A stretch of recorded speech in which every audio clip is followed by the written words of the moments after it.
Hello friends, आपका स्वागत है एक नए वीडियो में। पिछले वीडियो में हमने यहाँ पे वॉइड डेल नोड यानी कि ये डेल नोड फंक्शन के बारे में देखा था, जहाँ पे जब हम डेल नोड फंक्शन को कॉल करेंगे तो हम यहाँ पे लिंक लिस्ट में से कोई भी वैल्यू डिलीट कर सकते हैं, यानी कि फर्स्ट वाली, लास्ट वाली, या फिर कोई स्पेसिफिक वैल्यू को हम लिंक लिस्ट से रिमूव कर सकते हैं। वो हमने यहाँ पे इसका एल्गोरिज्म देखा था।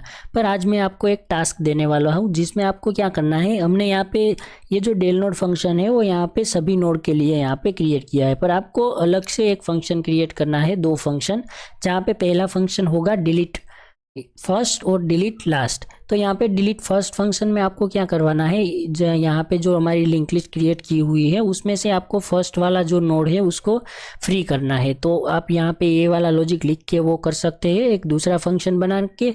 और यहाँ पे आपको क्या करना है, डिलीट फ्रॉम लास्ट। तो आप यहाँ पे ये वाली जो लाइन है उसका लॉजिक लिख के आप डिलीट लास्ट फंक्शन को भी क्रिएट कर सकते हैं। तो आपको वो प्रैक्टिस के लिए क्रिएट करना है। तो आप वीडियो पे नए हो तो वीडियो को लाइक और चैनल को सब्सक्राइब कर देना, ताकि ऐसे इंटरेस्टिंग कोडिंग रिलेटेड वीडियोस आपको मिलती रहे। तो आज हम यहाँ पे क्या करने वाले हैं, यहाँ पे देखो इंसर्ट आफ्टर और इंसर्ट बिफोर, ये दोनों फंक्शन भी यहाँ पे हमने सिंगली लिंक लिस्ट में देखे थे, पर आज हम यहाँ पे देखने वाले हैं इंसर्ट आफ्टर फंक्शन को, जिसमें हम यहाँ पे क्या करेंगे, यूजर से दो वैल्यू लेंगे। एक वैल्यू होगी की और एक दूसरी वैल्यू होगी एक्चुअल वैल्यू, जो यहाँ पे यूजर को आफ्टर में इंसर्ट करनी है। तो हम यहाँ पे चलते हैं हमारी लिंक लिस्ट में।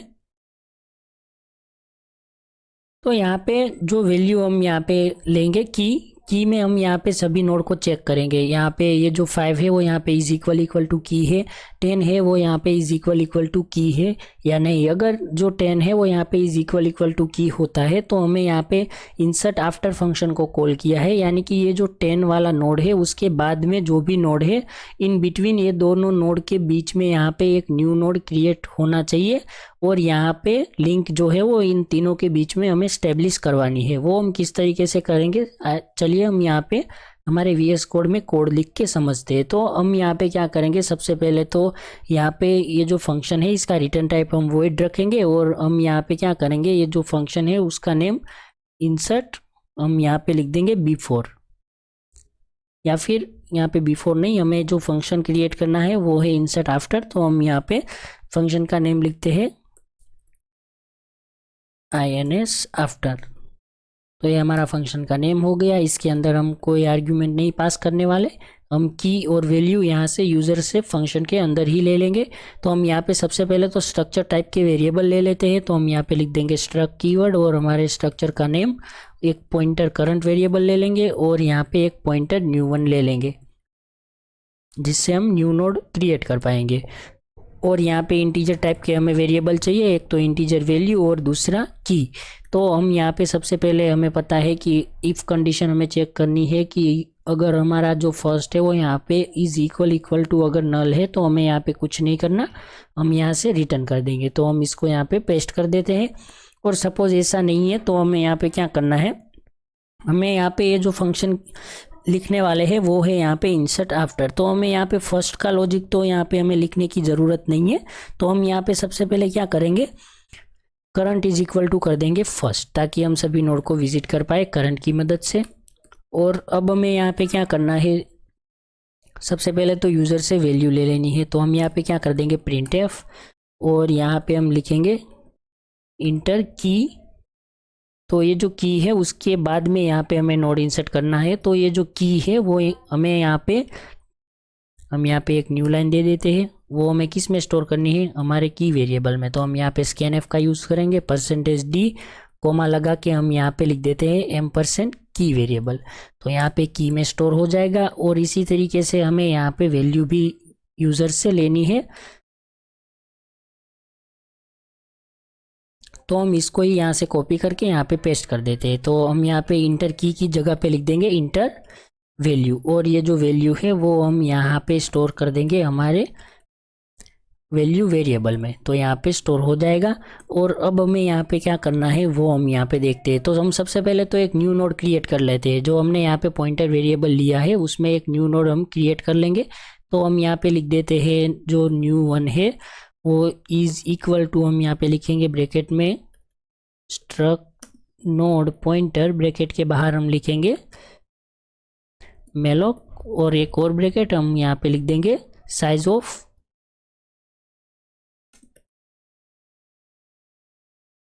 एक और ब्रैकेट और इसके अंदर हम लिख देंगे स्ट्रक्ट नोड। तो यहाँ पे एक न्यू नोड क्रिएट हो जाएगा जिसमें 3 पार्ट हो गए, एक तो LPTR, बीच में डेटा और RPTR। तो हम यहाँ पे कर देते हैं जो न्यू वन है उसका यहाँ पे LPTR जो है वो यहाँ पे इज इक्वल टू होना चाहिए नल, और जो न्यू वन है उसका RPTR जो है वो भी होना चाहिए अभी नल। तो हमने यहाँ पे ये जो पार्ट है उसमें सभी में नल वैल्यू स्टोर कर दी।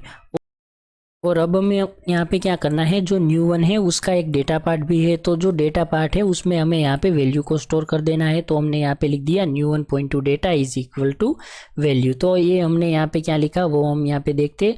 ये जो नोड है यहाँ पे हमने यहाँ पे या फिर कोई एक लोकेशन पे यहाँ पे एक न्यू नोड क्रिएट किया। सपोज इसकी जो लोकेशन जो क्रिएट हुई है वो मेमोरी है यहाँ पे 250, और यहाँ पे क्या होगा कि इसके 3 पार्ट हो गए। हमने यहाँ पे ये जो 3 पार्ट है उसमें यहाँ पे LPTR में भी नल स्टोर करवाया और RPTR में भी नल स्टोर करवाया, और यहाँ से जो वैल्यू यूज़र ने सपोज यहाँ पे इंटर की है वो है यहाँ पे 12। तो हमने डेटा पार्ट में 12 को यहाँ से स्टोर कर दिया। पर अब हमें यहाँ पे वाइल लूप जो है वो यहाँ पे चलाना पड़ेगा, और वाइल लूप की मदद से हमें यहाँ पे जो की है उसको चेक करना पड़ेगा। तो हम यहाँ पे सब क्या कंडीशन लिख देंगे, हम यहाँ पे लिख देते हैं वाइल, और वाइल के अंदर हम यहाँ पे कंडीशन यहाँ पे लिखने वाले हैं जो करंट है वो यहाँ पे जब तक नॉट इक्वल टू नल नहीं होता, एंड यहाँ पे जो हमारा करंट है उसके डेटा पार्ट में जब तक यहाँ पे उसको की नहीं मिलती, इज नॉट इक्वल टू हम यहाँ पे कर देंगे की। और यहाँ पे क्या होगा कि ये जो वाइल लूप है वो 2 कंडीशन पे ब्रेक होगी, या तो जो हमारा करंट है वो यहाँ पे नल हो गया हो तब, और यहाँ पे उस जो करंट है उसके डेटा पार्ट में उसको की मिल गई हो तब। तो जब तक यहाँ पे ये लूप ब्रेक नहीं होता तब तक हमें यहाँ पे क्या करना है, करंट जो है उसको हर बार आगे भेजना है। तो हम यहाँ पे लिख देंगे current is equal to current point two हम कर देंगे RPTR। तो सपोज यहाँ पे क्या होगा कि उसको जो की है वो नहीं मिली तो हमारा करंट क्या हो जाएगा, नल। तो हम यहाँ पे चेक कर लेंगे कि इफ़ अगर करंट इज इक्वल टू अगर नल होता है तो हमें यहाँ पे क्या करना है, तो हम यहाँ पे सिंपली हमने यहाँ पे जो डेल नोट फंक्शन में लिखा था वैल्यू डज नॉट एग्जिस्ट और रिटर्न करवा दिया था, उसी तरीके से हमें यहाँ पे क्या लिखना है, की डज नॉट एग्जिस्ट। तो हम यहाँ से इसको कॉपी कर लेंगे और यहाँ पे पेस्ट कर देते हैं ताकि हमारा वीडियो भी लंबा ना हो। और हमें यहाँ पे लिख देना है वैल्यू की जगह पे की डज नॉट एग्जिस्ट। और सपोज यहाँ पे उसको वैल्यू मिल गई, तो वैल्यू मिल गई तो हमें यहाँ पे क्या करना है वो हम यहाँ पे देखते हैं। तो हम यहाँ पे क्या करेंगे, हम सबसे पहले यहाँ पे एक स्टेटमेंट लिखते हैं। तो हम यहाँ पे क्या लिखेंगे, जो न्यू वन है उसका यहाँ पे LPTR जो है इज इक्वल टू हम यहाँ पे कर देंगे करंट। तो ये हमने यहाँ पे क्या लिखा, सपोज यहाँ पे यूज़र ने जो की है वो ऐड की है वो थी 10। तो यहाँ पे क्या होगा कि हमारा करंट यहाँ पे ए नोड पे होगा, हमारा करंट यहाँ पे होगा। तो यहाँ पे करंट होगा 200 पे। तो हमने यहाँ पे क्या किया कि जो न्यू वन है उसका LPTR यानी ये वाला पार्ट जो कि हमने नल दिया था वो हमने यहाँ पे दे दिया 200। तो यहाँ पे नल की जगह पे क्या हो जाएगा, यहाँ पे हो जाएगा 200। यहाँ पे हमने ये लाइन लिखी उस वजह से 200 हो जाएगा। और यहाँ पे क्या होगा, हम यहाँ से ये नोड तक जा सकते हैं। तो ये तो हमारा हो गया। पर अब हमें यहाँ पे ये जो नोड है वहाँ से यहाँ तक भी जाना है। तो उसके लिए हम यहाँ पे क्या लिखेंगे, हम यहाँ पे लिख देते हैं new1.2 RPTR is equal to current.2 RPTR। तो हम यहाँ पे लिख देंगे जो हमारा न्यू वन है .2 RPTR इज इक्वल टू हम यहाँ पे कर देंगे current.2 RPTR। तो यहाँ पे क्या हुआ कि जो न्यू वन है उसका यहाँ पे करंट जो है उसका RPTR है उसमें क्या है 300। तो ये जो 300 है ये 300 हमने किसको दे दिए, यहाँ पे ये जो न्यू वन है उसका RPTR है उसमें। तो यहाँ पे हमने दे दिया 300। तो यहाँ पे क्या होगा कि जब हमने यहाँ पे 300 दिया तो ये नोड से हम इस नोड तक भी जा सकते हैं। तो ये तो हमने यहाँ पे कर दिया। तो अब हम यहाँ पे नेक्स्ट जो स्टेटमेंट है वो लिखेंगे। तो हम यहाँ पे लिख देते हैं current.2 RPTR.2 LPTR is equal to हम क्या दे देंगे न्यू वन। तो ये हमने क्या लिखा, जो करंट है उसका यहाँ पे RPTR यानी कि ये 300 वाला नोड यानी कि ये नोड, इसका यहाँ पे LPTR ये जो 200 है वहाँ पे हमने दे दिया न्यू वन। यानी कि सपोज इसका मेमोरी लोकेशन 250 है तो यहाँ पे 200 की जगह पे हमने दे दिया 250। तो यहाँ पे क्या होगा कि हम ये जो यहाँ पे नोड है ये नोड से हम यहाँ तक भी जा सकते हैं और ये नोड से यहाँ तक ये नोड तक आ भी सकते हैं ये तो ये हमने यहाँ पे लिख दिया। अब हम यहाँ पे क्या लिखेंगे, हम यहाँ पे लिख देंगे करंट जो है उसका यहाँ पे RPTR है इज इक्वल टू हम क्या कर देंगे न्यू वन। तो यहाँ पे क्या होगा कि ये जो हमारा करंट है यहाँ पे है उसका यहाँ पे RPTR is equal to new one. तो हमने यहाँ पे भी क्या दिया 250 यहाँ पे दे दिया। तो यहाँ पे क्या होगा कि हम ये नोड से यहाँ तक जा सकते हैं। तो यहाँ पे इन बिटवीन ये जो लिंक थी वो यहाँ से ब्रेक हो जाएगी और यहाँ पे एक न्यू नोड ये जो करंट है उसके आफ्टर में यहाँ पे इंसर्ट हो जाएगा। तो ये यहाँ पे लॉजिक था हमारे इंसर्ट आफ्टर फंक्शन का। पर सपोज यहाँ पे यूज़र ने जो वैल्यू दी वो थी यहाँ पे 15। तो यहाँ पे क्या होगा कि 15 के बाद एक नोड इंसर्ट होना चाहिए। तो यहाँ पे सेम प्रोसेस रहेगी, हमें यहाँ पे चेंज कहाँ पे करना पड़ेगा, हमें यहाँ पे एक इफ़ कंडीशन लगानी पड़ेगी। तो हम यहाँ पे एक इफ़ कंडीशन यहाँ पे ऐड कर देंगे कि इफ़ यहाँ पे हमारा जो करंट है वो यहाँ उसका RPTR जो है वो यहाँ पे is not equal to null, हम यहाँ पे कर देंगे इज़ नॉट इक्वल टू। अगर नल हुआ है तो ही हमें ये कंडीशन एग्जीक्यूट करनी है, अदरवाइज हमें एक यहाँ पे ये लाइन को एग्जीक्यूट नहीं करनी। ये जो लाइन है उससे हमारा काम चल जाएगा। सपोज यूज़र को यहाँ पे 50 के बाद में ये नोड इंसर्ट करना है तो यहाँ पे हमारा काम इससे चल जाएगा। तो यहाँ तो हमारा ये फंक्शन यहाँ पे हो चुका है, अब बारी है इसको रन करने की। तो आई होप ये प्रोग्राम हमारा यहाँ पे सही से वर्क करेगा।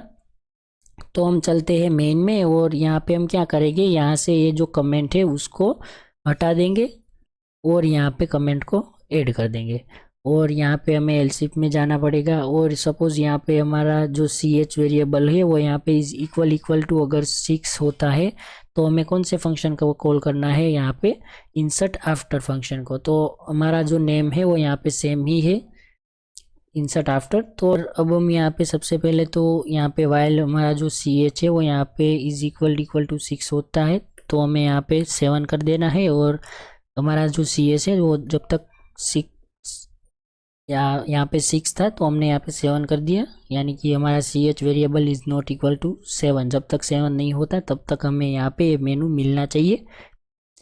और यहाँ पे हमने न्यू ही लिखा है पर हमें यहाँ पे कर देना है न्यू वन। और हम यहाँ पे हमारे प्रोग्राम को सेव करते हैं और यहाँ पे इसको रन करके देखते हैं कि इसका आउटपुट सही से आता है या नहीं। तो ये हमारा प्रोग्राम यहाँ पे सही से डिबग हो चुका है। और यहाँ पे देखो इंटर योर चॉइस। तो सबसे पहले हम नंबर 6 को सिलेक्ट करेंगे। तो यहाँ पे देखो link list is empty please create, हमें एरर मिल रही है।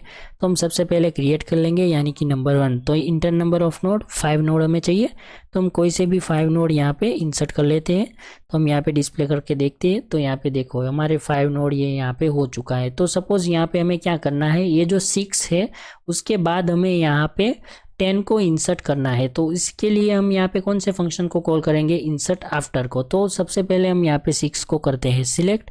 तो यहाँ पे देखो इंटर की।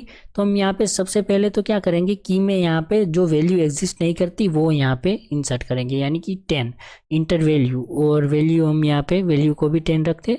तो यहाँ पे देखो की डज नॉट एग्जिस्ट हमें मिल रहा है, यानी कि हमारा प्रोग्राम जो है वो यहाँ पे सही से वर्क कर रहा है। तो हम वापस से नंबर 6 को सिलेक्ट करते हैं और हमें यहाँ पे 6 के बाद 10 को इंसर्ट करना था। तो हम यहाँ पे लिखेंगे 6 और यहाँ पे वैल्यू में हम डाल देंगे 10। तो यहाँ पे इंसर्ट हो चुका है। हम यहाँ पे देखते हैं डिस्प्ले करके नंबर 2। तो यहाँ पे देखो जो 6 है उसके बाद हमें यहाँ पे 10 देखने को मिल रहा है, यानी कि हमारा प्रोग्राम सही से वर्क कर रहा है। तो आगे ऐसे ही हम यहाँ पे इंसर्ट बिफोर फंक्शन को लेके आएंगे।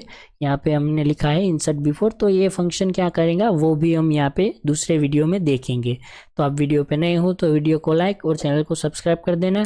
और अगर ये वीडियो आपको अच्छा लगा हो तो कमेंट बॉक्स में ज़रूर लिखना और अपने दोस्तों के साथ ये वीडियो को शेयर कर देना। और अभी तक आपने हमारे टेलीग्राम चैनल को ज्वाइन नहीं किया तो उसकी भी लिंक आपको डिस्क्रिप्शन बॉक्स में मिल जाएगी, वहां से जाके आप हमारे टेलीग्राम चैनल को ज्वाइन कर सकते हैं। वहां पे मैं सोर्स कोड को प्रोवाइड करता रहता हूं। तो मिलते हैं एक नए वीडियो में, तब तक के लिए बाय बाय।